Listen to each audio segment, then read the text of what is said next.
Eu posso, não é preciso fazer mais nada, pois não? Está tudo correto, estamos a ouvi-lo perfeitamente, estamos com as transmissões em direto, só para confirmar que estão todos os representantes das mesas, aos quais pedia para ligarem os vídeos e podermos iniciar aqui a mesa. Dr. António Bob dos Santos, bem-vindo, bem-vindo. Olá, boa tarde, obrigado. Também connosco. O nosso presidente da Cimeira vai entrar aqui também na sala para dar umas boas-vindas e passarmos de imediato a palavra. Regi, não sei se pode pôr agora. Exato, está ótimo. E cumprimentando a todos os participantes neste painel de I+D, da Medicina da Precisão, no contexto das regiões inteligentes. Toma a palavra o Dr. Pedro Ramos, que é o presidente desta Cimeira das Regiões de Saúde, que vai dar as boas-vindas ao painel para passarmos depois a prosseguir com os trabalhos desta mesa até que vai concluir às 18 horas da tarde, 6 da tarde. Muito boa tarde a todos, bem-vindos a este painel da saúde, da medicina de precisão às regiões inteligentes, presidido pelo meu caro amigo professor Fernando Almeida, presidente do Instituto Nacional de Saúde Ricardo Jorge, e conta com a presença da doutora Joana Branco, diretora da Biocante, e outros membros da comunidade científica e empresarial, e que tem como oradores convidados António Bob Santos, Artur Jordão, adjunto do secretário de Estado para a Transição Digital, do professor Fausto Pinto, diretor da Faculdade de Medicina de Lisboa, e o professor Ricardo Jardim Gonçalves, professor catedrático e chefe de desenvolvimento internacional da Universidade Nova de Lisboa. A todos dou as boas-vindas. Gostaria de salientar a colaboração que a região autónoma da Madeira tem tido não só com o presidente desta mesa, mas também com alguns dos oradores convidados, e falo com o professor Fernando Almeida e com a colaboração com o Instituto Nacional Ricardo Jorge, tem dado de uma forma permanente ao Laboratório de Patologia Clínica do Hospital do Funchal, uma colaboração que se verificou muito importante para a acreditação do nosso laboratório, para poder realizar os testes PCR no âmbito do combate à pandemia e dentro da estratégia regional que tinha sido definida. Por outro lado, as minhas relações com o professor Fausto Pinto, diretor da Faculdade de Medicina de Lisboa, no âmbito do projeto do mestrado integrado em Medicina para a região autónoma da Madeira, são objetivos para concretizar a partir deste ano, tiveram que ser adiados por causa da pandemia, mas continuamos motivados com a Universidade da Madeira, com a Universidade de Lisboa, a Faculdade de Medicina de Lisboa, no sentido de como finalizarmos o ciclo de mestrado integrado em Medicina, o ciclo básico da Medicina. Com o professor Ricardo Jardim Gonçalves, a colaboração que iniciamos com projetos como o SmartBear, como o QualiChain, como o ICU for Covid, projetos dentro da área da telesaúde, da telemedicina, da telesaúde na área dos cuidados intensivos, e naturalmente agradeço todos esses contributos que têm feito que o Serviço Regional de Saúde, o Sistema Regional de Saúde, continue a se desenvolver e que possa oferecer maior segurança, maior qualidade na sua prestação para a nossa população e também para aquela que nos visita. Posto isto, eu passo a palavra, portanto, para o Presidente da Mesa, meu caro amigo, o professor Fernando Almeida. O palco é seu para conduzir esta mesa, que sei que irá conduzir de uma forma brilhante. Muito obrigado. Muito obrigado, Sr. Secretário de Estado, Sr. Secretário Regional, Dr. Pedro Ramos. Agradeço sempre as suas amáveis palavras, mas não faço mais que a minha obrigação à frente desta instituição e não ficamos, e como sabe, a nossa colaboração não cessa nesta área do Covid, tem outras áreas, nomeadamente a parte do Revive e agora também no âmbito da testagem, com quem ainda esta semana irei contactar com as vossas autoridades. Queria agradecer também, da pessoa do Dr. Luís Abreu,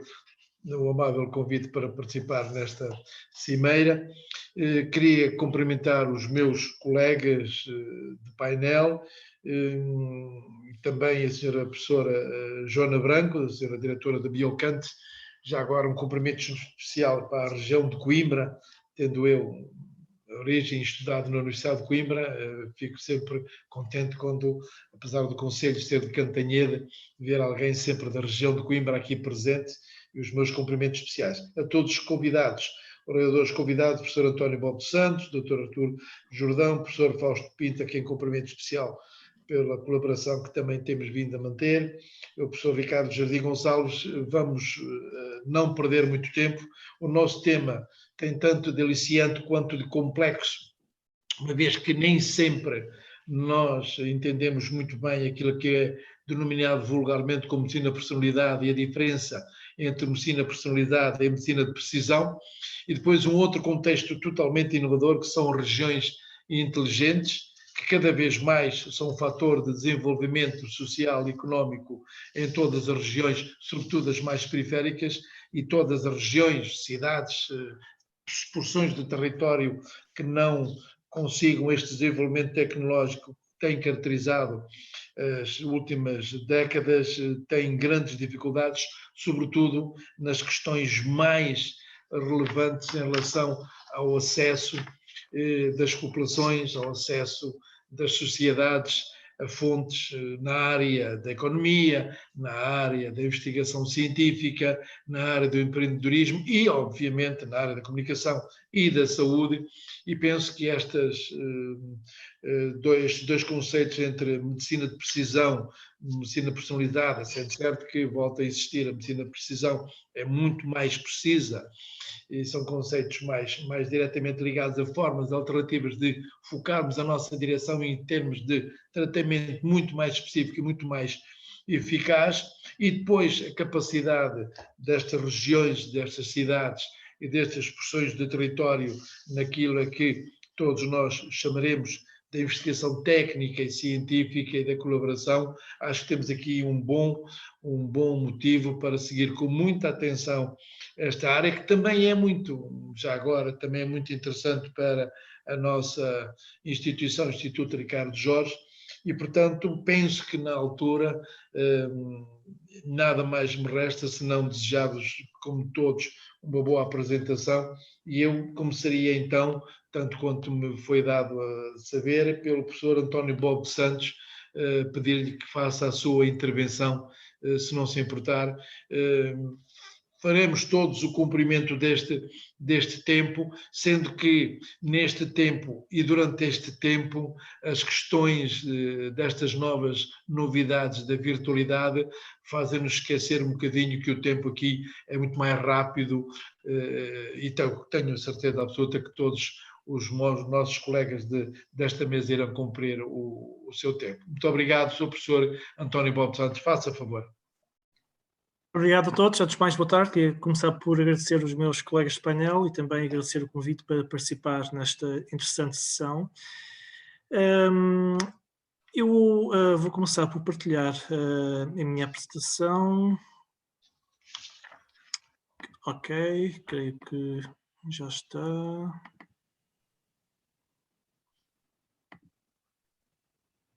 Conseguem ver? Sim, perfeitamente. Bom, antes de mais, deixem-me dizer que eu não sou da área da saúde, sou de economia, por isso não tenho conhecimentos aprofundados para falar das várias e complexas áreas da saúde, mas vou falar mais sobre o tema deste painel, que tem a ver com a ID, com a inovação, e de que forma é que o nosso território está preparado para dar resposta às exigências e aos desafios deste setor e desta área para os próximos anos. Quando falamos em inovação na área da saúde, não podemos dissociar da questão tecnológica, que é importantíssima. E muita da transformação que tem ocorrido na saúde nos últimos anos tem muito a ver com o desenvolvimento tecnológico, com a investigação que tem sido feita no nosso sistema científico e tecnológico, pelas empresas, e há um conjunto de áreas que passa pela saúde digital, pelo Big Data, pela questão da segurança dos dados, etc., que influenciam muito a questão daquilo que chama da saúde ou da medicina de precisão, que é também um dos temas deste painel. E o que gostaria também de salientar é que, quando se fala em inovação na saúde, temos de ter uma perspectiva mais abrangente e holística. Ou seja, não se pode inovar de forma isolada, a inovação essencialmente forma um processo colaborativo, integrado, holístico, que na área da saúde tem que envolver os diversos intervenientes, quer a montante, quer a jusante, desde quem está diretamente envolvido na prestação de serviços, os médicos, os enfermeiros, o pessoal auxiliar, etc., até às empresas, incluindo as startups, as grandes empresas, os centros de investigação, as universidades, os politécnicos, mas também, muito importante, a questão dos pacientes, dos utilizadores, ou até dos fornecedores e dos reguladores. E todas estas entidades têm um papel muito importante quando se fala em inovar, em trazer novos produtos, novos serviços, novas soluções para a área da saúde. Ou seja, aqui a perspectiva de inovação, mas de uma inovação aberta, integrada, que vá buscar e que aproveite as ideias, as soluções com origem nos diversos intervenientes do sistema de saúde. E aqui a minha intenção é ver de que forma é que Portugal tem a capacidade ou não para dar resposta a estes desafios e para que a inovação, a área de inovação, a área da saúde, seja uma área onde a inovação tenha cada vez maior impacto na prestação de melhores serviços e também uma maior eficiência de toda a cadeia de valor.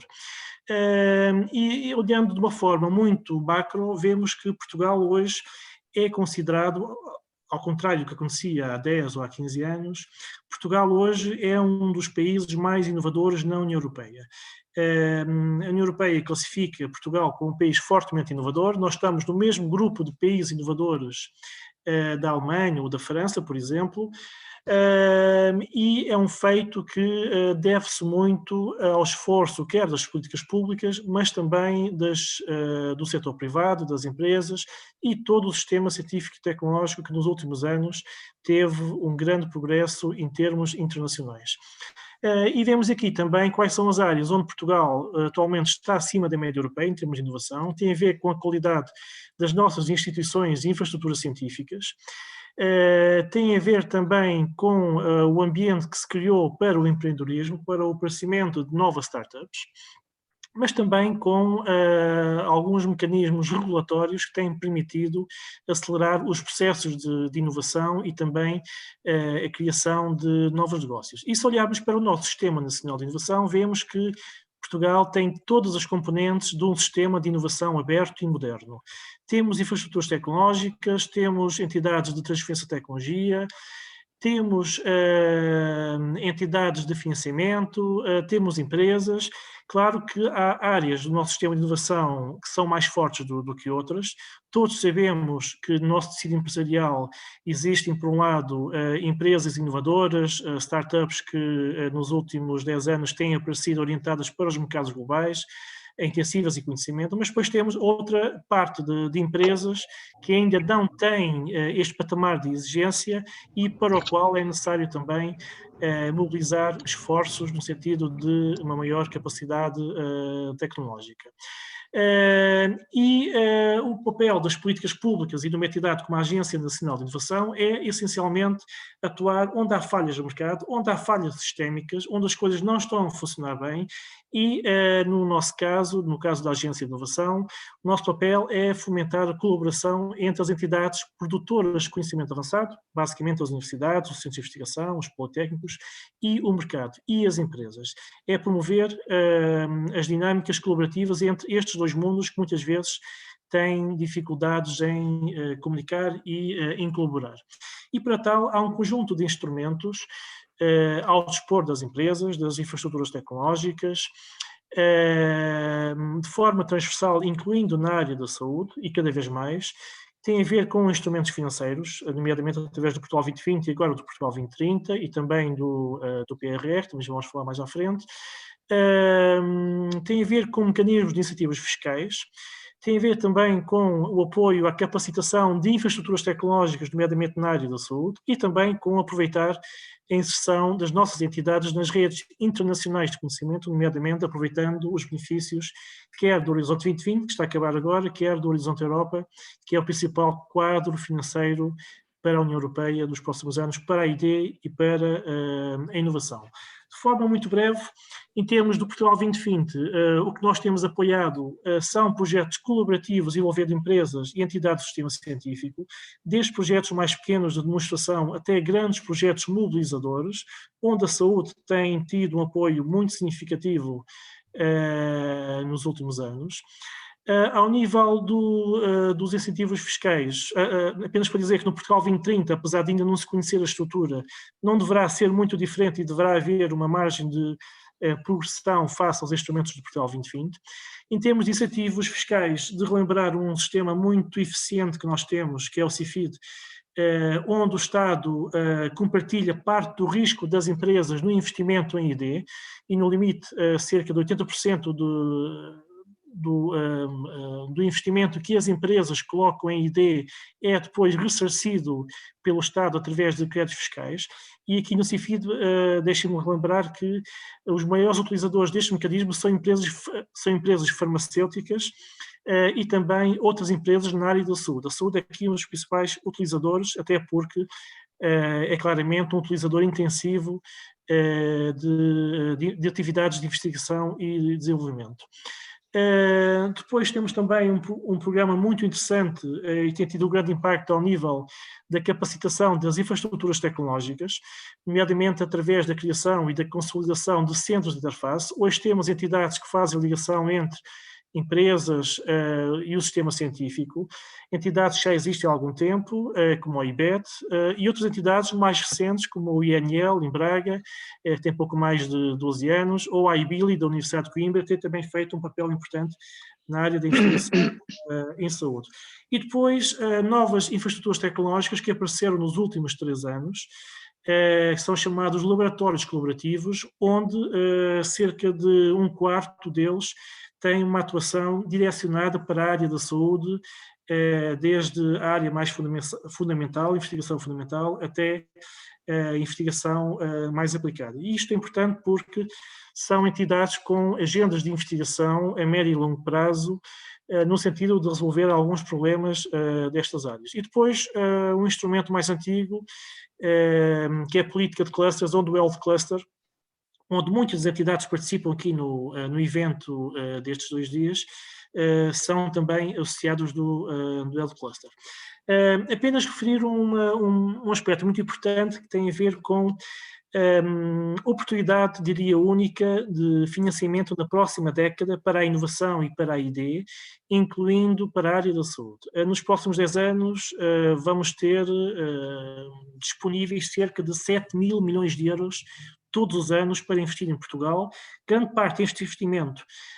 para a área da ID e para a área da inovação. Estamos a falar de investimentos que vêm ainda do Portugal 2020 que ainda não foram executados, cerca de 11 mil milhões de euros.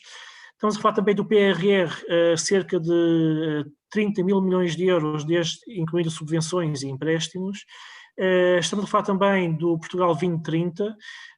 mas também é preciso não esquecer das oportunidades do Horizonte Europa, onde Portugal tem a meta muito ambiciosa de captar 2 mil milhões de euros para a ID, para a inovação, nos próximos 7 anos, ou seja, cerca de mais de 250 milhões de euros para a ID de projetos competitivos que vêm da Europa para as nossas instituições científicas e para as nossas empresas. Se olharmos mais em detalhe para alguns destes instrumentos, por exemplo, ao Portugal 2030, vemos que a parte da saúde está vertida em 2 eixos fundamentais. O eixo 3 da primeira agenda, que é o setor da saúde e o futuro, mas depois temos a saúde também invertida noutros eixos, em especial no eixo da qualificação, da transição digital e da ciência e tecnologia, ou até no eixo da reindustrialização, onde a saúde e os projetos direcionados com a saúde, de uma forma mais abrangente, poderão também ser beneficiados. Depois, se olharmos para o PRR, para os próximos 5, 6 anos, vemos também que a saúde é também contemplada de forma muito significativa, não só através de financiamento direcionado especificamente para o SNS, mas também para as áreas da inovação e da investigação, onde muitos dos projetos apoiados serão projetos na área da saúde, e também na área da transição digital, quer através de projetos direcionados para o chamado eixo das empresas 4.0, e também, como se falou aqui há pouco, nas sessões anteriores, para a área da digitalização e da interoperabilidade na administração pública, poderá também beneficiar muito a área da saúde e as entidades que intervêm e que regulam toda esta área. Depois, não vou alongar muito, mas temos também o Programa de Ação para a Transição Digital, onde, naturalmente, a área da saúde, através do apoio de forma transversal às várias tecnologias, desde a regulação, a cibersegurança, a proteção de dados, as infraestruturas ligadas ao 5G, até às novas tecnologias disruptivas e aos novos programas de teste de novas tecnologias, poderão também ter aqui um efeito de alavancagem muito importante na área da saúde. Finalmente, queria apenas deixar-vos aqui, como eu falei há pouco, a importância do Horizonte Europa, que cada vez mais tem sido um instrumento utilizado pelas nossas entidades, empresas e entidades do sistema científico, onde a saúde também é um eixo, é uma área transversal apoiada pelos 3 grandes pilares do Horizonte Europa, mas na área industrial, ou seja, na área que envolve as empresas, em colaboração com as entidades do sistema científico, há um eixo específico para a saúde, com um financiamento muito significativo para os próximos anos, e onde as nossas empresas e as nossas entidades do sistema científico, universidades, politécnicos, centros de investigação, poderão e deverão tentar quer ser incluídas nos programas, quer também ser líderes e promotoras dos projetos europeus no âmbito do Horizonte Europa. Ainda no âmbito dos programas europeus, chama a atenção para o programa Europa Digital, onde todas estas tecnologias são fundamentais na modernização e no desenvolvimento de tecnologias da saúde, a questão da inteligência artificial, da cibersegurança, das competências digitais ou do High Performance Computing, são áreas apoiadas pelo Programa da Europa Digital, onde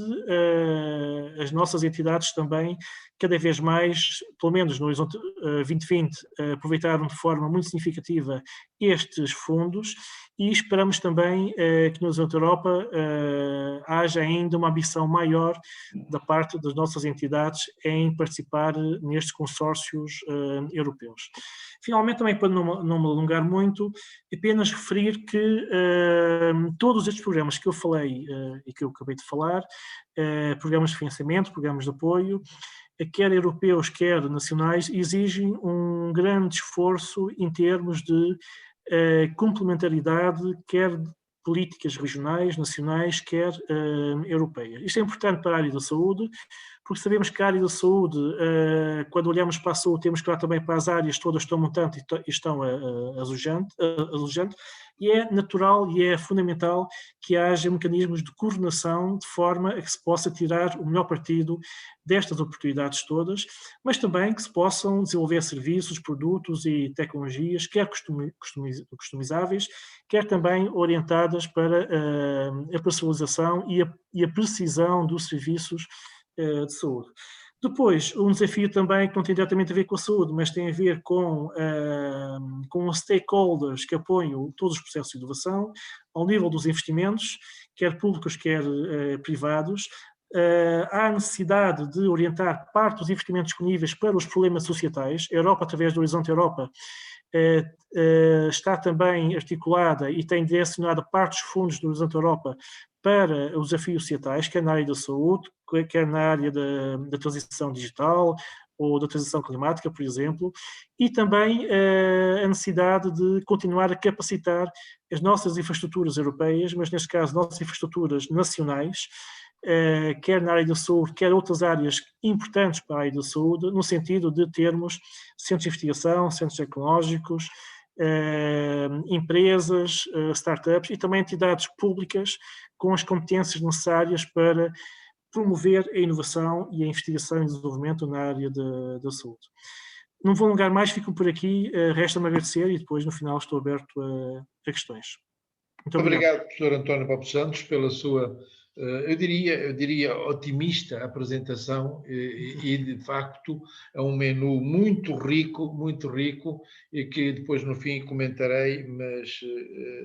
ficamos todos muito entusiasmados, assim saibamos aproveitar todas as oportunidades que aqui foram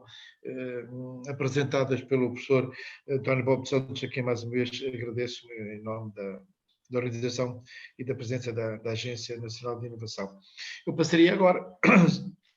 então, para o Sr. Dr. Arturo Jordão,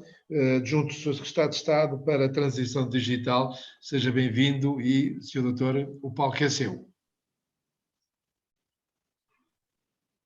Muito obrigado, não sei se me estão a ouvir. Estamos a ouvi-lo bem. Ok, muito obrigado. Vou também partilhar aqui a minha tela. Por favor, digam-me se estão muito a ver. Bem. Estão a ver? Sim. Estamos muito bem. Muito bem. Pronto, boa tarde e obrigado, professor Fernando Almeida.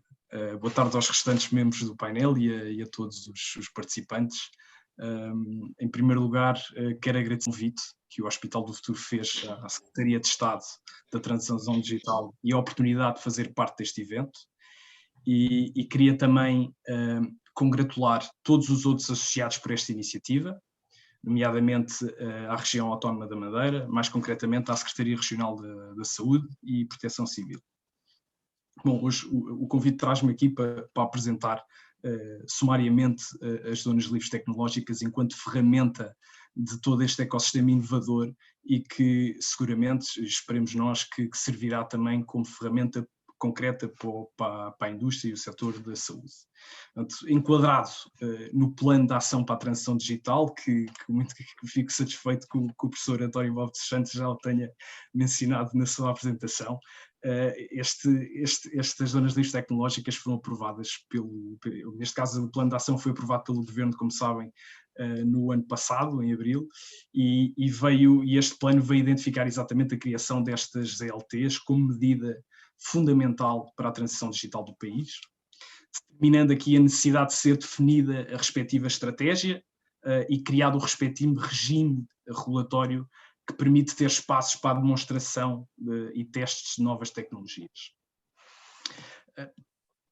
Muito bem.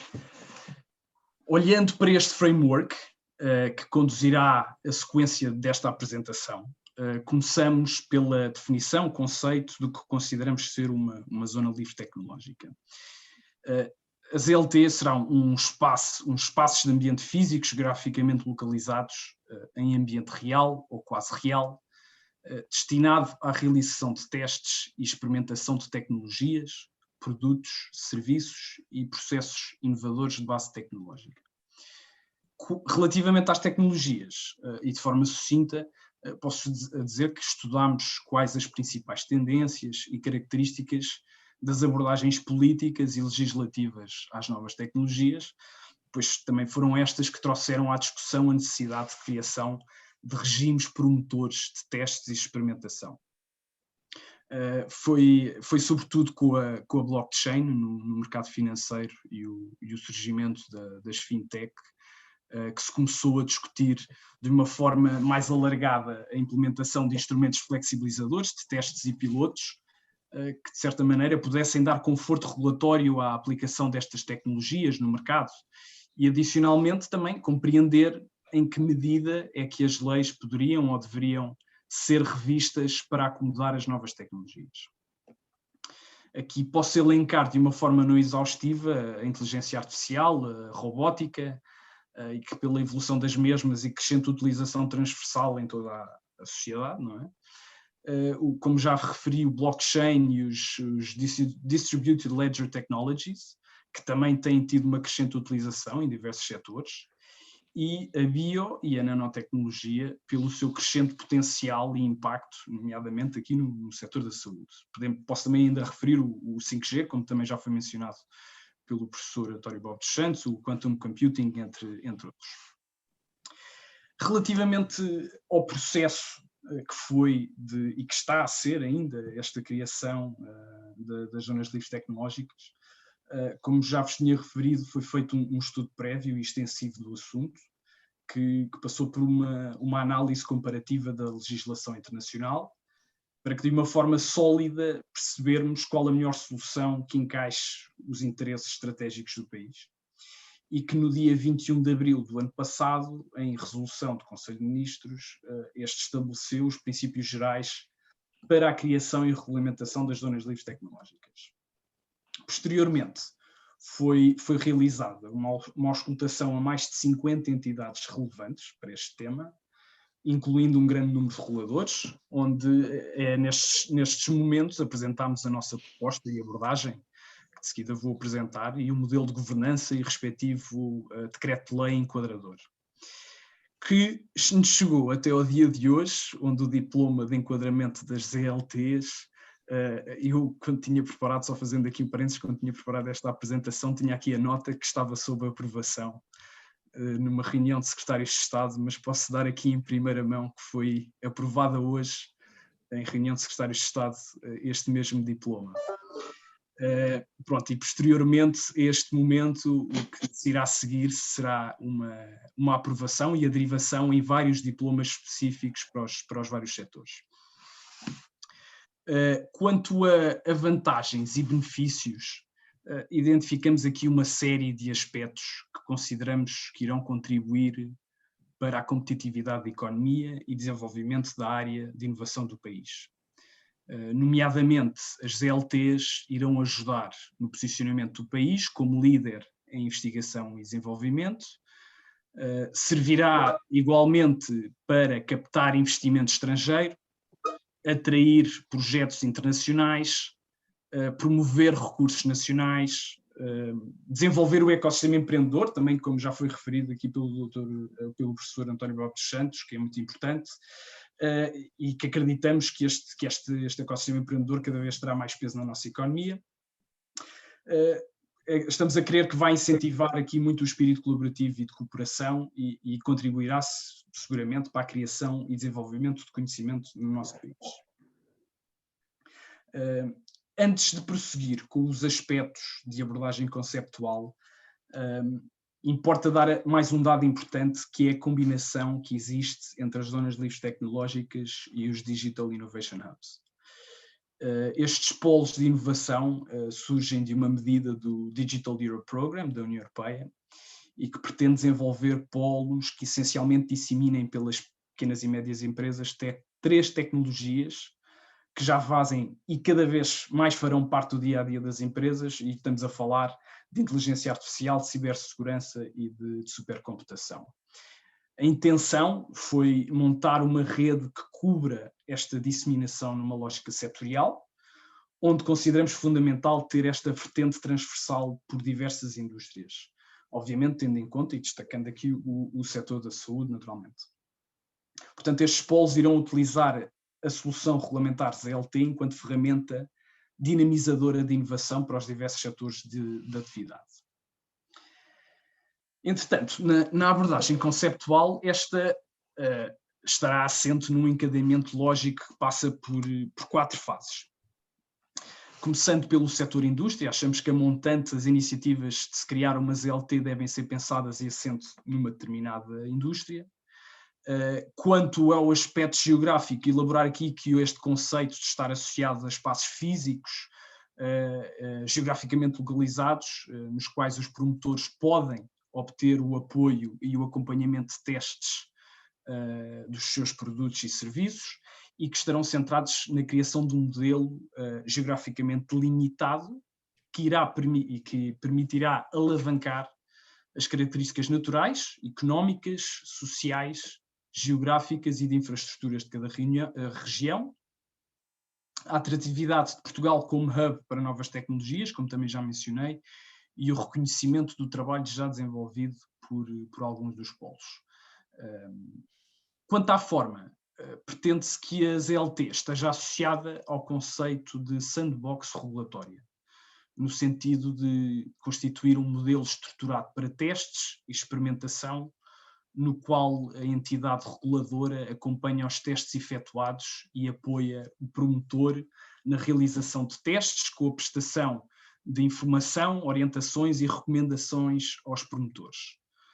Na tentativa de uma dinâmica de smart regulation, esta forma de sandbox regulatória, sabemos que trará maior segurança jurídica, maior flexibilidade, maior diálogo e envolvimento da entidade reguladora e maior visibilidade nacional e internacional.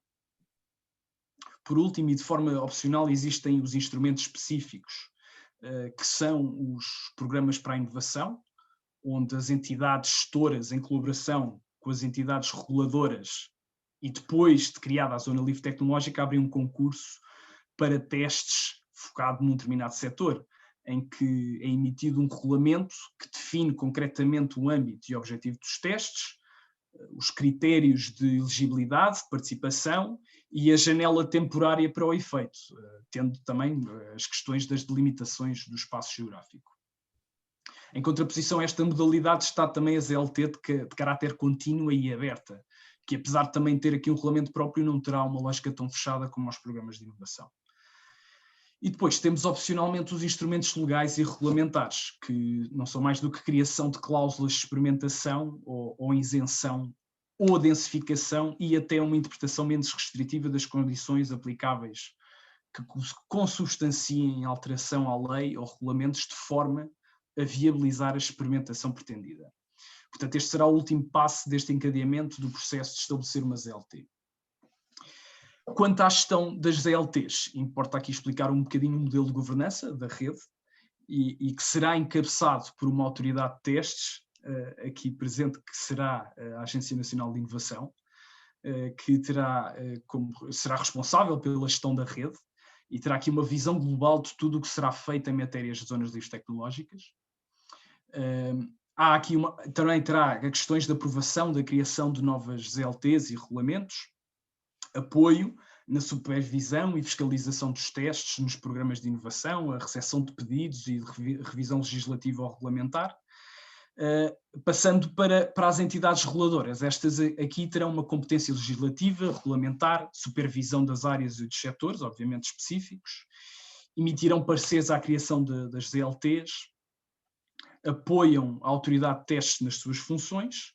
e colaboram com as entidades gestoras dos programas de inovação.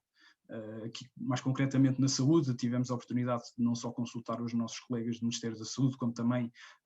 sabemos que há aqui um conjunto de reguladores muito importantes neste setor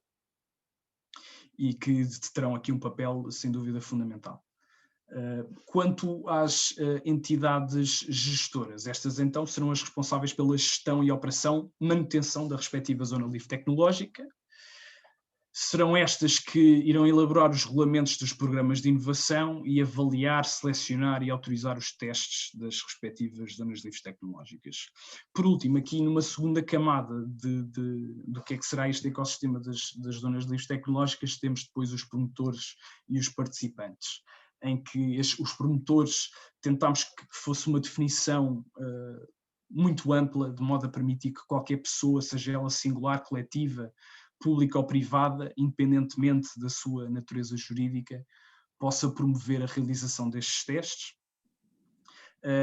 Podem, contudo, haver algumas limitações quanto à natureza dos promotores nos diplomas específicos e regulamentos a serem criados, obviamente, isso depois será estas derivadas que já falei, e os participantes terá a mesma lógica, em que queremos que haja uma grande amplitude de personalidade jurídica que colabore enquanto com o promotor, sem deixar, obviamente, ressalvar aqui um aspecto importante, que é a questão da obtenção de consentimento e tudo o que são matérias relacionadas com a proteção de dados, que terá que ser salvaguardada naturalmente. Bom, com base neste desígnio das zonas livres tecnológicas, termino por dizer que, relativamente ao setor de saúde, sabemos que a inovação desempenha um papel relevante no contexto da Digital Health e da Precision Health, como também já foi apresentado, sendo certa a importância da realização de testes à inovação na saúde, não só para garantir a proteção da saúde pública e do acesso a cuidados, mas também para garantir a eficácia dos medicamentos e dos dispositivos médicos. Além disto, acresce o facto de que este setor, no contexto que atravessamos, tem atraído uma atenção e uma relevância muito grande, onde se observa um crescente número de novas empresas dedicadas a resolver problemas, oferecendo soluções que levam a maturidade de investigações e desenvolvimento, e aqui estamos convictos que esta solução das ZLTs ajudará neste objetivo e que desenvolva, ajude aqui o setor também da saúde em Portugal. Muito obrigado. A minha apresentação termina por aqui, professor. Muito obrigado, professor Artur Jordão, pelo cumprimento do tempo, como é óbvio, mas pela sua objetividade, com 2 slides apenas, descreveu a palavra ZLT, que são as Zonas Livres Tecnológicas, que são conceitos inovadores, como polos de atração e de inovação, e da sua ligação depois, abordagens inovadoras em saúde. Depois abordaremos esse tema no decorrer do debate, se houver tempo. Eu passaria agora, então, se não se importam, para o Sr. Professor Fausto Pinto, o Sr. Diretor da Faculdade de Medicina de Lisboa, a quem, se me permite, um abraço muito especial, a um dos meus mestres e com quem tenho a honra e o prazer de colaborar. Professor, quer ter a bondade de explicar alguma coisa e de nos ensinar muito? Obrigado, Sr. Professor, muito boa tarde. É um prazer poder estar aqui, também agradecer-vos a presença e agradecer o convite para poder mais uma vez estar aqui nesta cimeira e neste evento que se tem repetido ao longo do tempo de forma muito significativa e penso com impacto significativo em termos de discussão de alguns dos temas que têm sido muito relevantes neste contexto. Um cumprimento também muito especial ao Sr. Pedro Ramos, Secretário Regional da Saúde. Tem sido um prazer também ao longo destes últimos anos termos colaborado e a colaboração da Faculdade de Medicina da Universidade de Lisboa com a Universidade da Madeira, que temos vindo a consolidar e queremos consolidar ainda mais, apesar, enfim, deste soluço que tivemos aqui agora com a pandemia, mas naturalmente que esta é uma relação que se quer cada vez mais estreita. Eu tenho boas notícias, eu não tenho slides. Eu, quando preparei esta apresentação, aliás, um pouco na senda daquilo que tinham sido já sessões idênticas neste contexto, mais discussão e mais podemos trazer aqui uma outra ideia. Também ponderei um pouco, vendo a constituição dos colegas de painel e, no fundo, aquilo que eu interpretei como que se pretendia para uma reunião deste género. Não faria muito sentido eu estar a fazer aqui uma apresentação mais médica ou mais científica sobre uma área que é uma área muito interessante, obviamente, e que tem características muito específicas em termos do que é a medicina de precisão e dos conceitos que têm vindo a evoluir ao longo do tempo, mas acabei por procurar nos próximos breves minutos trazer aqui 2 ou 3 pontos que penso que, como médico e como médico académico, e estando ligado a uma grande instituição do nosso país, um centro académico médico, talvez possa contribuir aqui sob esse ângulo. E isso é exatamente o que me parece talvez seja importante introduzir aqui na discussão.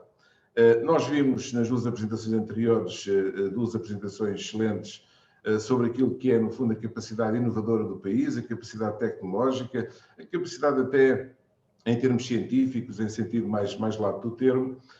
O que eu penso, e muitos de nós pensamos, que talvez seja importante refletir um pouco, é depois a forma como isto se vai articular na parte médica. Falou-se muito de saúde, eu gosto de falar mais de medicina. Saúde é um termo mais amplo e mais, obviamente, que tem aqui uma abrangência um pouco diferente, até o próprio conceito hoje em dia de saúde evoluiu ao longo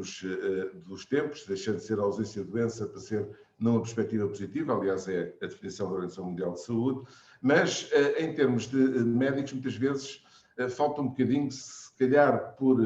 muitas vezes faltar os interlocutores com o conhecimento no terreno e o conhecimento daquilo que de facto são as necessidades nessa área para de facto fazer este casamento que é fundamental para podermos evoluir em termos de uma verdadeira implementação de uma estratégia, se quisermos, de inovação tecnológica aplicada à medicina. Estamos aqui a falar de medicina de precisão. Obviamente que a saúde e a medicina, sobretudo no contexto de pandemia, enche hoje em dia tudo aquilo que são discussões e pelas razões que todos bem conhecemos, tem estado na linha da frente ou na primeira linha, mas há muito mais do que aquilo que aparenta muitas vezes, e é importante irmos um pouco mais àquilo que de facto são alguns elementos que, se queremos ter de facto sucesso na sua implementação, nesta área específica, obviamente. Porque um dos problemas que nós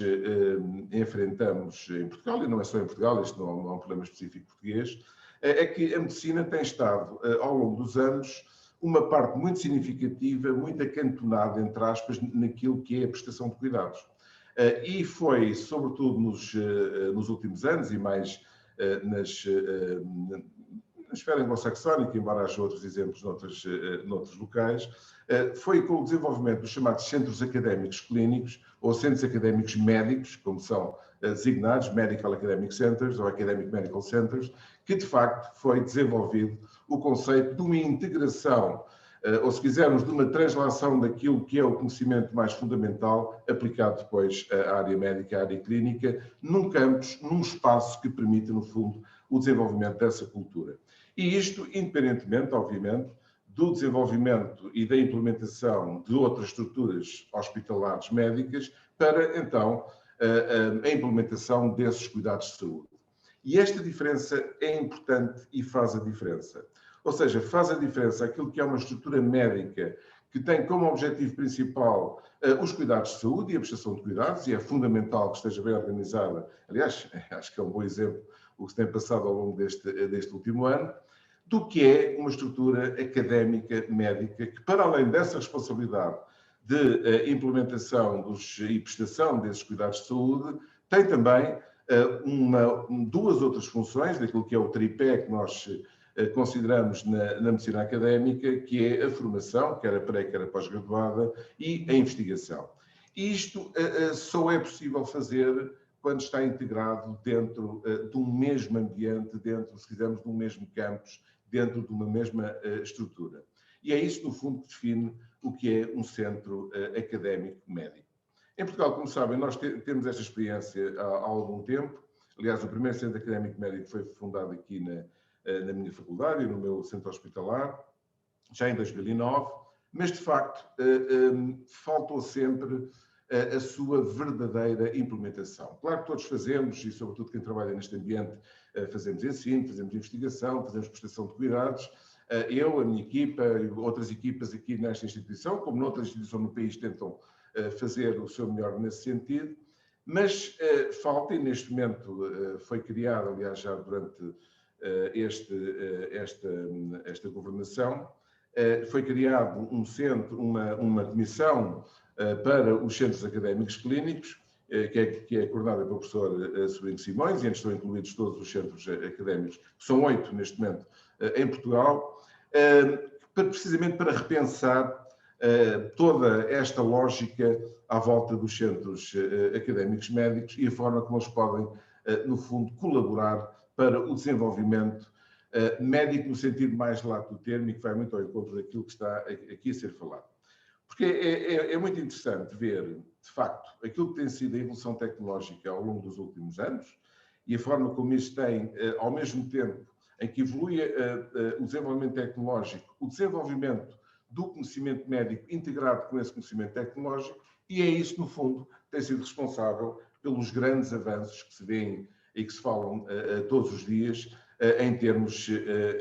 da medicina e o impacto que isso tem nas populações, nas comunidades, não só naquilo que é o prolongar a esperança média de vida, não esquecer, neste último século dobrou a esperança média de vida, no princípio do último século, 20.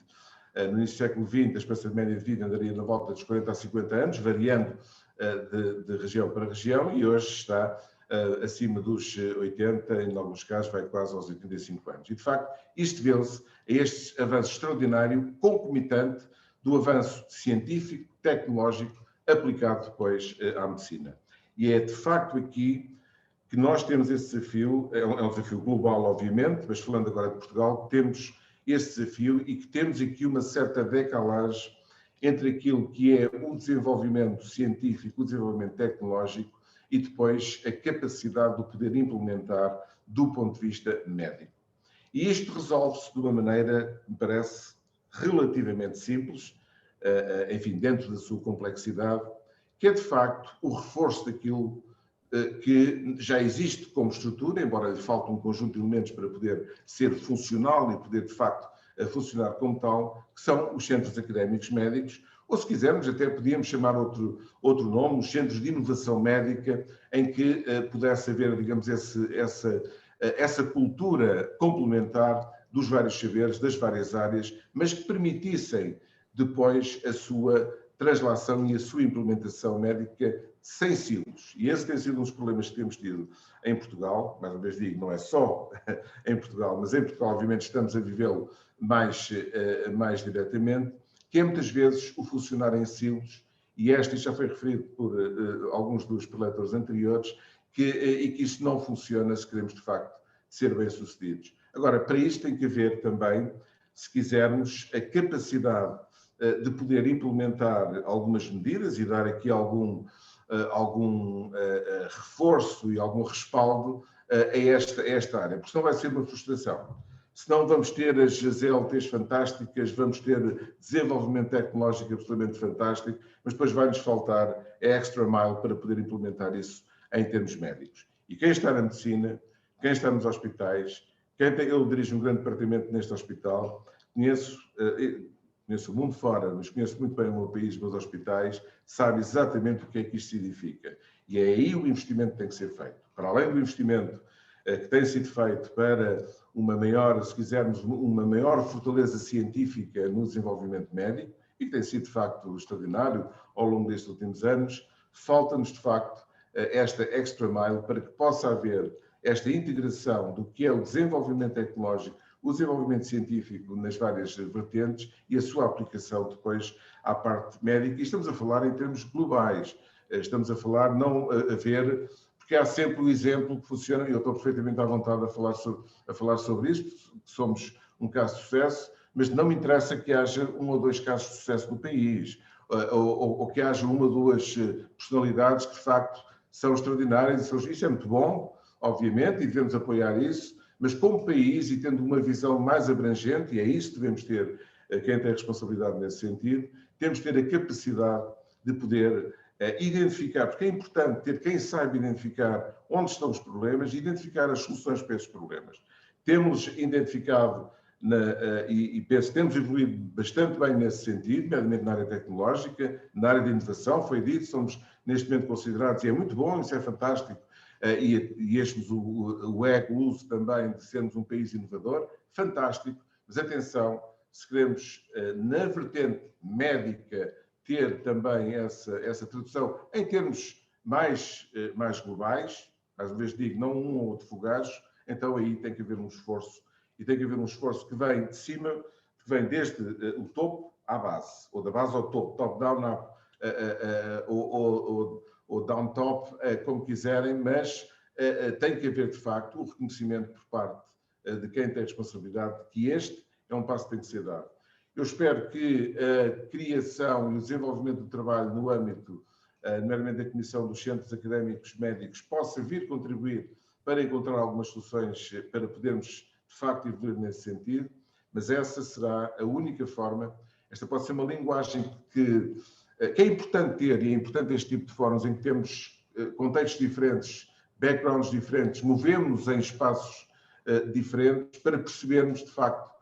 e identificarmos, de facto, onde estão as dificuldades para podermos ter sucesso, que é isso que queremos ter, termos sucesso na implementação de estratégias que nos permitam ter uma medicina de precisão, como, se quisermos, em termos até mais latos, uma medicina avançada, uma medicina moderna, uma medicina que seja capaz de responder àquilo que são os desafios que estamos a viver atualmente e que iremos continuar a viver seguramente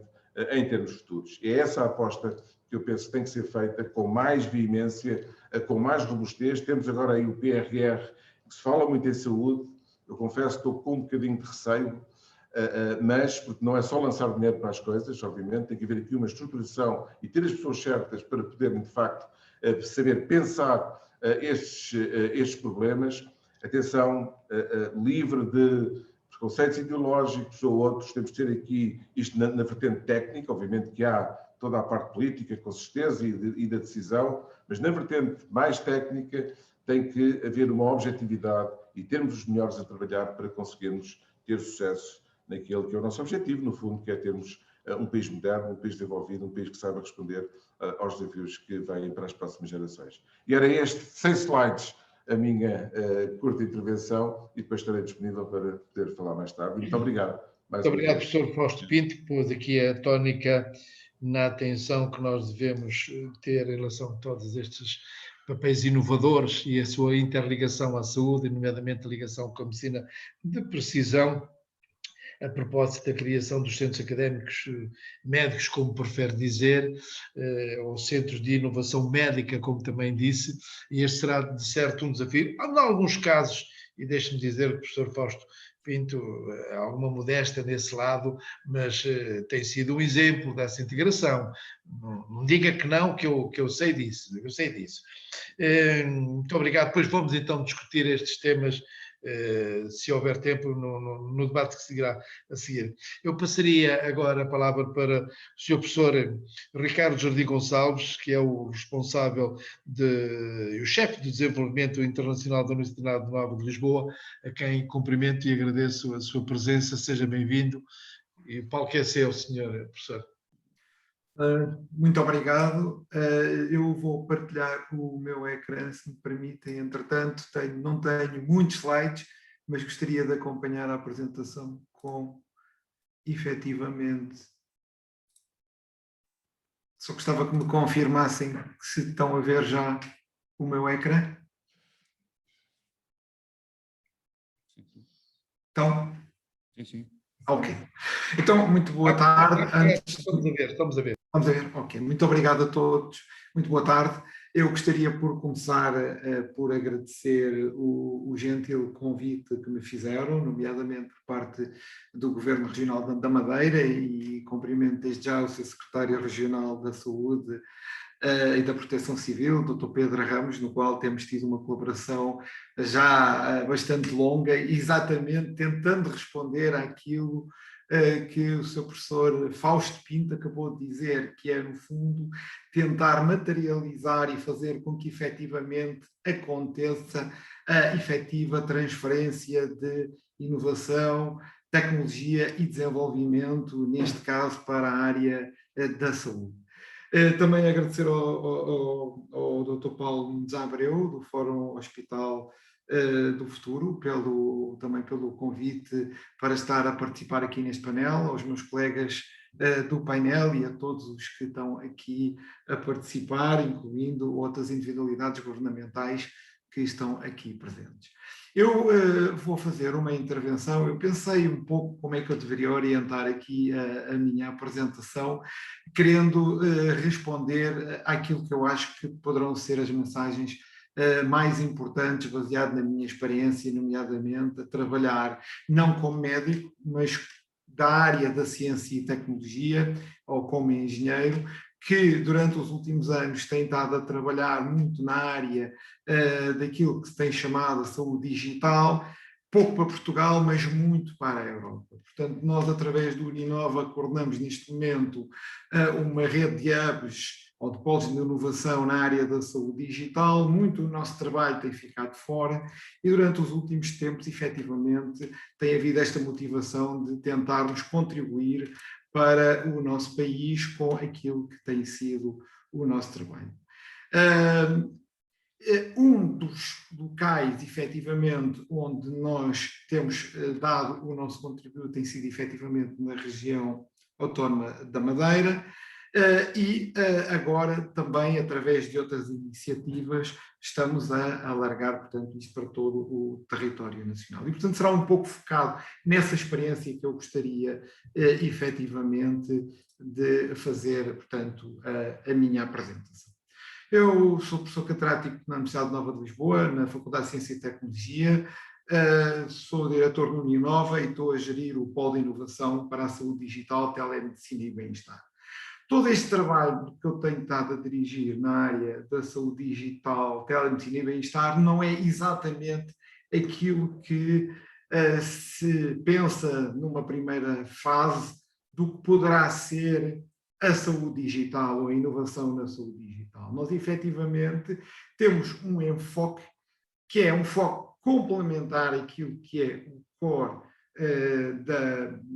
da saúde, tentando complementar efetivamente com serviços e transferência de tecnologia que possa cobrir os aspectos de inovação na área do digital. E aí, por exemplo, a telemedicina e tudo o que tem a ver com o bem-estar sustentado pelas novas tecnologias digitais é efetivamente um foco. Isto tem sido extremamente relevante a nível europeu, pela experiência que nós temos tido neste tipo de desenvolvimentos que estamos a fazer, e agora aqui também em Portugal a nossa experiência tem sido efetivamente bastante interessante a esse respeito.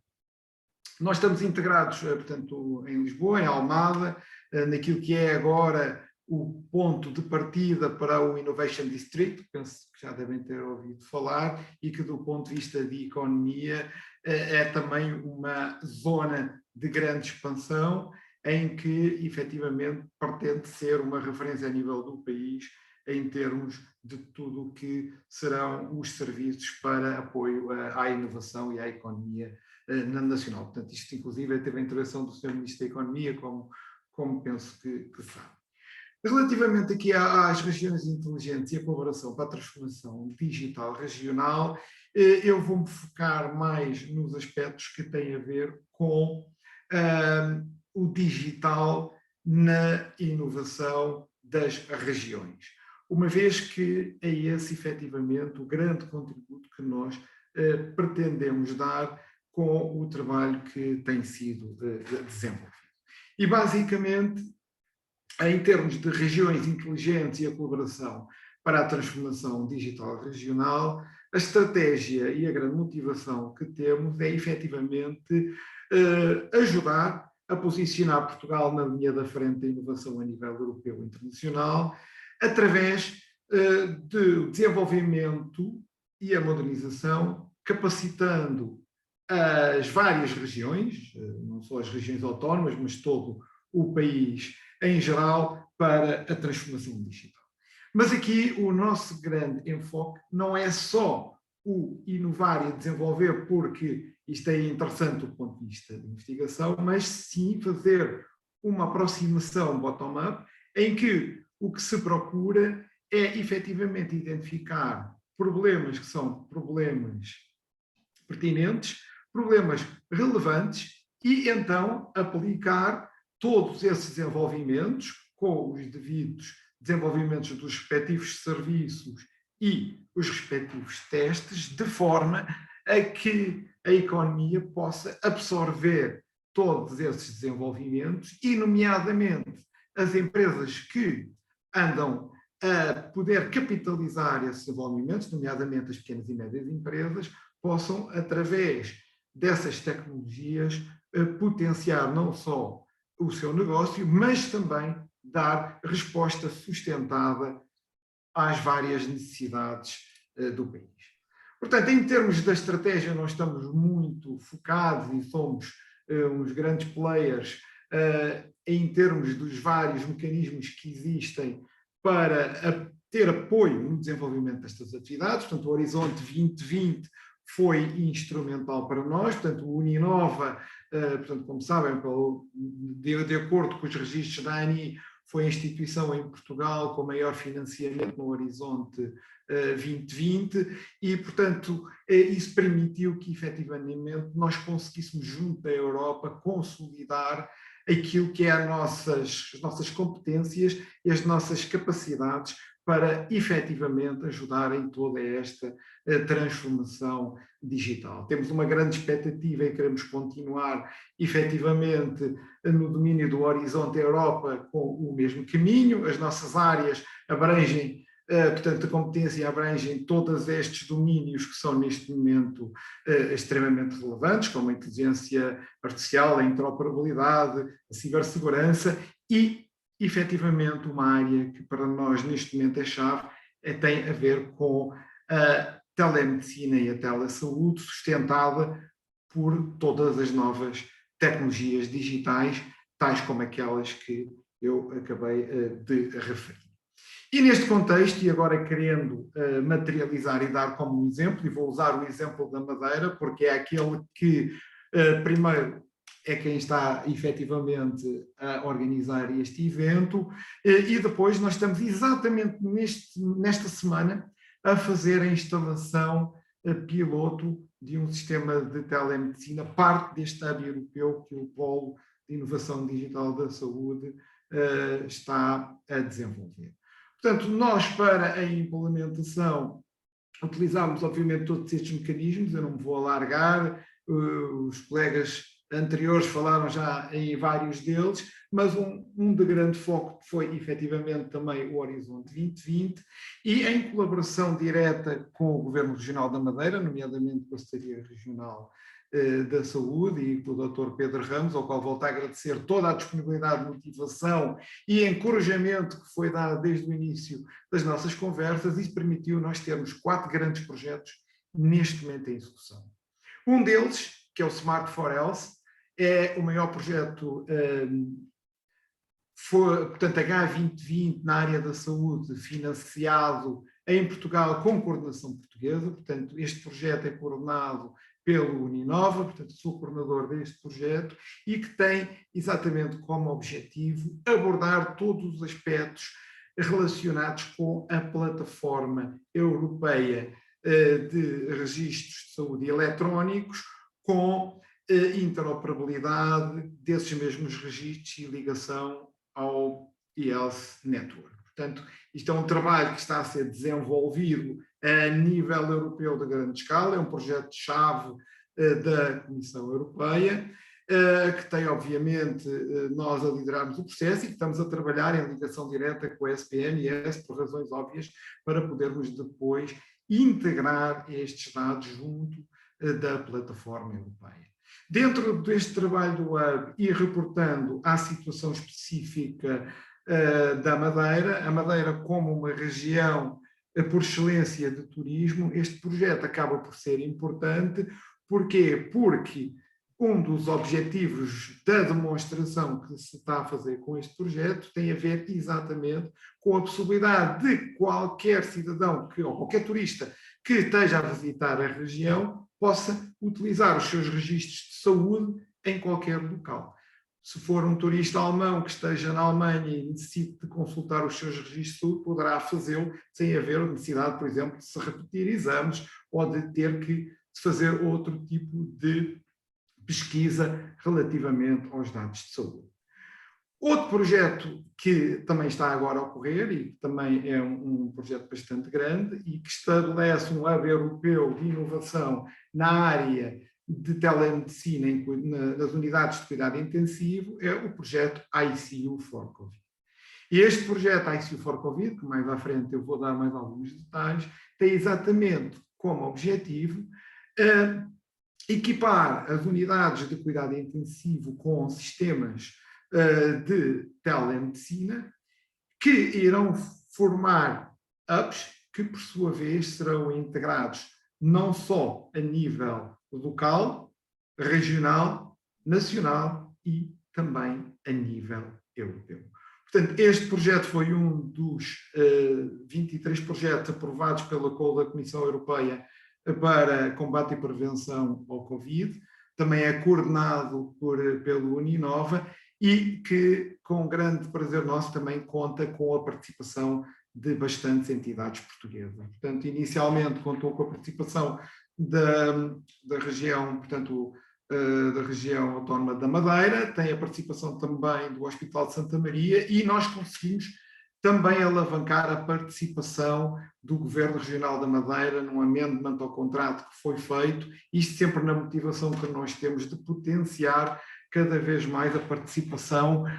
de Portugal neste tipo de iniciativas.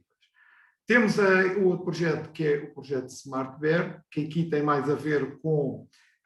o apoio às pessoas com idade mais avançada para poderem ter uma melhor qualidade de vida no seu dia-a-dia, e depois um outro que é o Quality Chain, que também tem a ver com a questão do recrutamento e gestão de competências no setor público na área da saúde. Portanto, isto são projetos já mais complementares relativamente ao foco da minha apresentação. Portanto, a minha grande mensagem é que, de facto, a grande motivação que eu acho que deve de existir nos centros de interface, nas universidades, ou seja, em todas as entidades que estão a fazer investigação e desenvolvimento tecnológico e que resulta naquilo que hoje em dia se está a convergir para aquilo que serão os polos de inovação para a ajuda a esta transição digital, é que, de facto, esta inovação, a tecnologia e o desenvolvimento se faça, mas que exista uma vertente médica com foco. E esse é, para mim, o grande desafio. Não chega só a perceber qual é o problema, achar que o problema é interessante, desenvolver a tecnologia, fazer protótipos e dizer, sim senhor, temos aqui uma solução. Não, o que parece que é extremamente importante é, efetivamente, os polos terem a motivação, o que isso é algo que eu, por exemplo, tenho visto muito pouco nos grandes, portanto, nos polos que se estão a tentar constituir, que é terem a motivação de irem, efetivamente, aos locais onde vão ser utilizados esses desenvolvimentos para que, efetivamente, se possa receber o feedback e perceber se estamos a responder, efetivamente, a essas necessidades. Eu, como disse esta semana, e aqui temos 2 fotografias tiradas ainda anteontem, no Hospital do Funchal, em que, efetivamente, nós estamos a fazer a primeira instalação do hub em Portugal, do sistema de telemedicina, em que, efetivamente, para além de fazer a instalação, estamos a ter já as primeiras reações àquilo que está a ser instalado, portanto, numa plataforma intensiva de testes, para servir efetivamente de exemplo para tudo o que seja necessário em termos de reajustes, para depois passarmos para os outros hubs a serem instalados. Portanto, isto é o primeiro hub a ser instalado, fizemos questão que fosse em Portugal, agradecemos efetivamente toda a disponibilidade que o Governo da Madeira teve para querer ser o primeiro de todos estes 10 hubs que nós estamos a coordenar de instalação na Europa. Portanto, como referi, o objetivo do ICU for Covid é a instalação em desta rede de hubs, com serviços de medicina de larga escala na Europa. Vamos ter nesta fase 20 hospitais na Europa, com 3 nós centrais em Portugal, um em Lisboa, outro na Madeira e outro nos Açores. E o objetivo é, no fundo, liderar a transformação de estruturas individuais numa rede europeia de hubs de telemedicina em unidades de cuidados intensivos, em que, no advento do Covid, o grande propósito é evitar efetivamente, portanto, haver uma prevenção efetivamente do contacto com as zonas infectadas através de todos os profissionais de saúde. Aqui, portanto, são os países que estão envolvidos nesta fase inicial, Portugal, Alemanha, Holanda, Luxemburgo, Grécia e Áustria, já com plano de extensão para Roménia, Lituânia e mais um outro país que agora não me ocorre, mas, portanto, o objetivo é que, no fim do projeto, tenhamos toda a área europeia coberta e com o propósito, efetivamente, de responder a esta necessidade e com a coordenação de Portugal. A perspectiva é, de facto, que se ajude quer no diagnóstico, na colaboração, na inovação e também na economia, neste caso, concretamente também em áreas como, por exemplo, o turismo, que são áreas que são extremamente importantes para o país como o nosso, em que, por exemplo, se consiga, através dos sistemas de telemedicina, poder haver uma ligação de alguma necessidade que haja de se consultar, por exemplo, o médico assistente no país de origem de um turista que, porventura, adoeceu quando se encontrava de viagem, como, por exemplo, estando na Madeira, e consultar informação ou um colega que esteja num hospital, por exemplo, na Alemanha ou noutro sítio qualquer. Desde já deixava um convite, isto mais para quem está na região da Madeira, no dia 26 de maio, no Fórum Madeira, vai ser feito o lançamento da iniciativa Madeira Digital Health and Wellbeing, onde todas estas tecnologias vão estar em demonstração e poderão ser experimentadas, digamos, ou verificadas pela população em geral, com o propósito de uma disseminação em larga escala do que é que se está a fazer, neste caso, no país, com projeção internacional. Portanto, isto vai ser no Fórum Madeira, portanto, quem é madeirense sabe exatamente onde é, e isto será, portanto, o local onde todas estas atividades estarão disponibilizadas, não obstante de que, obviamente, está a ser instalado, por exemplo, no Hospital do Funchal, terá toda a sua atividade e o serviço do ponto de vista médico. Deixo aqui o meu contacto, o meu e-mail e agradeço, obviamente, toda a vossa atenção e fico ao dispor para o resto da sessão. Obrigado, Sr. Professor Jardim Gonçalves, que fez aqui uma apresentação num outro campo também da inovação, da telemedicina e da telesaúde, e que eu já agora, como médico de saúde pública, muito aprecio, e quem colabora sobretudo com regiões periféricas, que não é já o caso da Ilha da Madeira, do arquipélago da Madeira, melhor dizendo, mas da importância que nos fez aqui para esta questão e para os apoios e imensos projetos que tem, e sobretudo nestas questões principais, seja na área do diagnóstico, seja na área da colaboração científica, seja na área da inovação e a ligação com o turismo, o que se afigura muito, muito importante naquilo que se chama a aproximação das regiões. E eu, não querendo perder mais tempo, eu não sei se a senhora doutora Joana Branco quererá fazer algum comentário, eu não consigo perceber aqui, mas isto se calhar o problema é meu, se estará presente. Estou sim, obrigada. Peço desculpa, senhora. Não tem mal. Muito boa tarde a todos. Muito boa tarde e seja bem-vindo, e como é bom ver aí a região de Coimbra, desculpem. Muito obrigada, é com muito gosto que estou aqui e com muito interesse que tenho estado a ouvir o contributo de todos. Efetivamente, os últimos tempos foram conturbados para todos e momentos de reflexão como este fazem-nos muita falta. Pôr aquilo que fazemos no dia-a-dia numa perspectiva e recolhendo o contributo de outros é um passo em frente para melhorarmos. E ainda nesta lógica do tempo que temos vivido, eu acho que o último ano nos trouxe muitos ensinamentos, não sempre da melhor maneira, da maneira mais suave, mas ensinamentos ao nível social, profissional, comercial, pelas cadeias de distribuição que tiveram que ser repensadas, mas muito ao nível da saúde. Não só pelo reconhecimento do papel, da importância da saúde e o investimento em investigação e desenvolvimento tem para uma economia e para um bem-estar da população geral, mas também para nos pôr em perspectiva o modo de funcionamento das instituições de saúde e dos centros de investigação. Reparem que ao longo do último ano verificou-se uma reorganização de todos os centros de ID para colaborarem para um bem comum, como há muito não víamos. Ainda hoje, numa sessão que participei de manhã com foco em doenças infecciosas emergentes, se dizia: se nos organizássemos da mesma maneira para abordar todas as outras questões e doenças para as quais ainda não temos resposta, estaríamos certamente a fazer um trabalho melhor. E, portanto, apesar de todas as consequências negativas, e são muitas, que o período Covid nos trouxe, espero que a memória não seja curta e que estes ensinamentos nos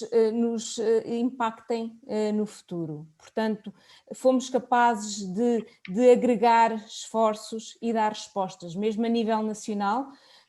Foram várias as empresas no ramo da biotecnologia e dos cuidados de saúde que reorganizaram as suas atividades e deram respostas, umas de mais curto prazo, outras ainda em desenvolvimento, para combater. E, portanto, eu acho que o país tem muito para dar, tem muito para contribuir e, portanto, acho que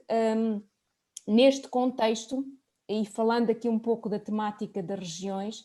as regiões a nível nacional têm um papel crucial, porque conhecem bem os seus territórios, conhecem bem os seus interlocutores, quer sejam universidades, quer sejam centros de investigação, os hospitais, e, portanto, têm um papel-chave na capacitação e no impulso para que muitos destes projetos cheguem à luz do dia. Dizer-lhe também que estou de acordo com o professor Fausto Pinto quando dizia que precisamos de ligar a investigação e os hospitais. E a verdade é que os centros académicos clínicos têm feito uma excelente ligação. Dizer-vos também que muitas das ferramentas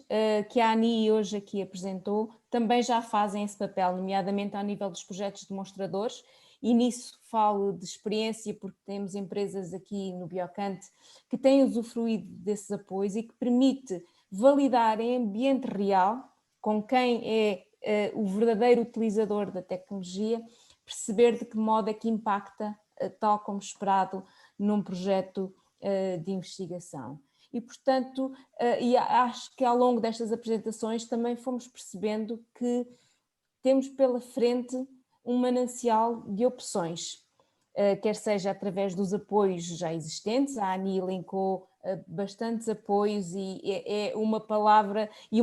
de gratidão por todo o esforço que a ANI tem feito para contribuir e para dinamizar o ecossistema nacional. Falámos também já há pouco do investimento que virá através do Plano de Recuperação e Resiliência, e falta-nos repensar as nossas estratégias. Da mesma maneira que nos reorganizamos e colaboramos para dar resposta a uma situação Covid, está na altura de nos reorganizarmos e colaborarmos para dar um impulso ao país, a nível de saúde, neste contexto em que falamos hoje, mas em todos os setores também. Retomando aqui a questão da saúde, que me é mais querida até pela minha formação de base e pelo contexto da grande maioria das empresas com quem lido diariamente no contexto do Biocante, temos muito para dar. Temos um grande potencial, não temos um histórico como outros países como a Alemanha ou a Holanda terão na área das tecnologias para a ciência da vida, mas ao longo dos últimos anos temos mostrado a nossa capacidade de trabalho, a nossa qualidade e a nossa resiliência para criar novos produtos e novas soluções. Portanto, a minha voz é otimista, temos as ferramentas e temos o potencial humano e, portanto, a nossa capacidade e a nossa qualidade vão ser certamente a chave neste processo. Hoje ouvimos exemplos tanto de um contexto médico como de um contexto tecnológico, mas também de um contexto de quem facilita as ferramentas, e temos a experiência destes últimos tempos. Acho que estamos aqui reunidos à volta de uma mesa virtual, da mesma maneira que estaríamos reunidos à volta de uma mesa no Funchal para unir esforços, e a minha palavra vai nesse sentido. Tenho muito orgulho no trabalho que tem sido desenvolvido por todos. Temos a mesma visão e acho que dando as mãos e unindo esforços como fizemos ao longo do último ano, estou certa que vamos conseguir canalizar estes esforços e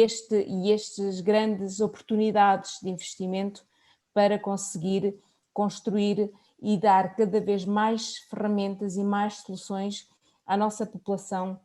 independentemente da região. A região da Madeira tem um potencial e tem características únicas que, por vezes, ao nível no continente, não são vistas com a mesma facilidade que outras regiões são, e acho que o exemplo que foi dado aqui de todas estas ferramentas na área do digital que foram apresentadas são facilmente replicáveis no continente e no estrangeiro, e portanto temos é que, como um todo, mostrar esta visibilidade a nível internacional, porque Portugal ainda não é reconhecido a nível internacional como um país fornecedor de tecnologia. O reconhecimento no Innovation Scoreboard foi um grande passo e agora temos que mostrar que merecemos estar nesse patamar e que vamos continuar a crescer a nossa dimensão. Muito obrigada por este convite, tenho-vos ouvido com atenção e espero continuar a poder acompanhar de perto estes trabalhos que foram aqui apresentados e poder contribuir sempre que possível dentro das minhas áreas para construirmos em conjunto este futuro. Obrigada. Muito obrigado, professora Joana Branco. Eu confesso que depois de ouvir apetece-me só dizer, citá-la com uma pequena modificação e cumprimentá-la pela sua esperança otimista e de luta permanente, que a quem o diz, e a quem o diz, aqui o meu reconhecimento de uma estrutura de investigação a todas as academias e a todas as empresas que durante este ano fizeram aquilo que a senhora professora acabou de dizer, não só na área do diagnóstico, e falo da minha instituição, mas também na área de todos os produtos que, entretanto, as empresas se fizeram e as academias de institutos de investigação se fizeram,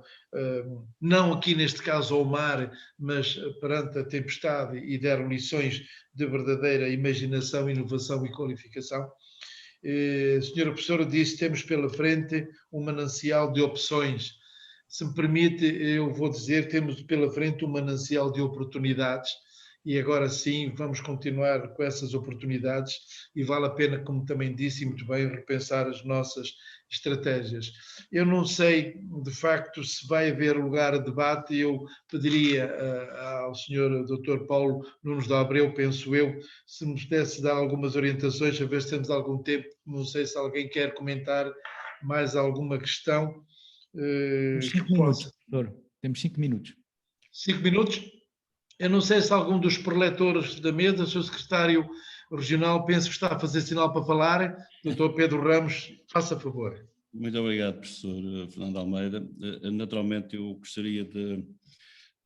para além de agradecer as intervenções de todos aqueles que foram oradores nesta mesa, da medicina de precisão às regiões inteligentes,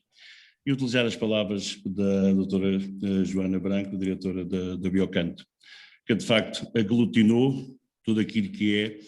os objetivos para o desenvolvimento dos sistemas de saúde em Portugal e nas regiões autónomas. Esses objetivos só serão atingidos, e uso as suas palavras, se me permite, o tal impulso que temos que dar ao país só pode ser resultado de uma estratégia de colaboração, de cooperação entre a área pública, a área privada, a área académica, a área empresarial, a área social. E isso tem que haver investimento para podermos concretizar todo este impulso que queremos dar ao país. E o impulso que queremos dar ao país é aproveitar a oportunidade, tal como o professor Fernando Almeida referiu, não só de continuar a tratar o Covid, mas de recomeçar a tratar os doentes não Covid e começar a recuperar todos aqueles constrangimentos que tinham de acontecer, porque tínhamos que proteger os nossos cidadãos, tínhamos que proteger os nossos profissionais, mas também temos que arranjar agora este tal impulso para recuperar o Serviço Nacional de Saúde e os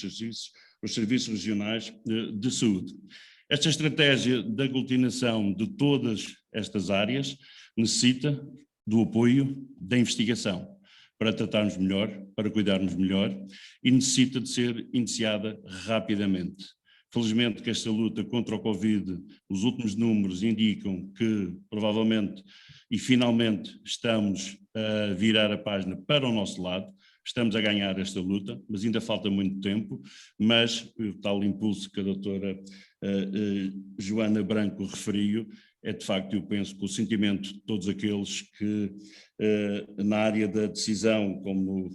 o professor Artur Jordão, secretário de Estado adjunto para a Transição Digital, o professor António Bob Santos, do Conselho de Administração da Agência Nacional de Inovação, o próprio professor Fausto Pinto e a sua dinâmica para o desenvolvimento dos centros académicos médicos e centros académicos clínicos, e finalmente também na área da inovação, do digital, da inteligência artificial, o papel que neste momento a Faculdade de Ciências e Tecnologia, a Uninova, através do professor Ricardo Jardim Gonçalves, tem de facto iniciado um percurso, felizmente com a Madeira já em colaboração estreita e plena, e que, como vem pelos nossos projetos, os projetos com a Uninova, são projetos que de facto pretendem levar o Sistema Regional de Saúde a melhores respostas, a mais segurança, a mais qualidade e, acima de tudo, a mais eficiência. E é isso, de facto, para o qual nós temos que trabalhar. Eu agradeço muito a presença de todos e passo a palavra novamente ao professor Fernando Almeida e agradeço também a sua colaboração nesta época Covid e também não Covid, como bem referiu, porque, de facto, o Instituto Nacional Ricardo Jorge e o Serviço Regional de Saúde, a Direção Regional de Saúde, têm trabalhado não só nestes últimos 2 anos, nestes 17 meses que tanto afetaram a vida pública portuguesa e da região autónoma da Madeira e da região autónoma dos Açores, mas temos demonstrado, tal como a doutora Joana Branco disse, temos de ter orgulho. naquilo que temos, naquilo que fazemos e naquilo que podemos melhorar. Muito obrigado. Muito obrigado, Sr. Secretário Regional e Presidente. Eu acho que já não vou dizer mais nada, porque tudo o que eu pudesse dizer ia estragar a todas estas duas últimas intervenções, e queria só saudar e registar a presença do Sr. Secretário Regional e as palavras que tem dirigido em todas as sessões que eu tenho seguido. Muito obrigado, foi para mim uma honra participar, e até para o ano, se Deus quiser. Dessa vez faço questão de estar presente para comermos aí umas semelhas. Um abraço para todos. Um abraço. Muito obrigado a todos. Termina a sessão. Eu só queria chamar a atenção da nossa próxima sessão, que será a sessão vespertina, que vai ter lugar dentro de 30 minutos, após uma pequena pausa agora técnica e de descanso. Tem sido uma longa jornada com mesas e intervenções fabulosas. De facto, temos vindo num crescendo. Este painel de I+D surpreende pela positiva, e agora vamos ter às 18h30 um painel mais relaxante, ou seja, um final de tarde, em que vamos estar com a presença de convidados ex-ministros da Saúde, que nos honram com a sua presença, Dr. Luís Filipe Pereira, da professora Adalberto Campos Fernandes. Estará também connosco o Sr. Ministro da Saúde e da Segurança Social de Cabo Verde, Dr. Arlindo Rosário, e vamos ter uma palestra de abertura desta sessão da tarde com o Dr. Hans Klug, que é o diretor regional da Organização Mundial de Saúde da Europa, que nos brinda umas palavras nesta sessão vespertina, como digo, às 18h30. São todos convidados para assistir. Esta é uma sessão que vai estar disponível nas redes sociais, portanto vamos ter aqui uma pausa do Zoom, para evitar a fadiga do Zoom. Vamos estar nas redes sociais, portanto quem nos quiser seguir no Facebook, basta ir ao bit.ly por Cimeira das Regiões de Saúde, e lá encontrará a nossa página da transmissão em direto, para estar com uma bebida, relaxado, a observar a assistir a este painel. Quem preferir o YouTube tem esta opção do bit.ly com o YouTube Cimeira das Regiões de Saúde, e quem preferir o LinkedIn, aqui na opção bit.ly, LinkedIn Cimeira das Regiões de Saúde, vai ter direitinho a página onde vamos estar em direto a transmitir, e daqui a 30 minutos de novo com todos vós. De novo agradecer a participação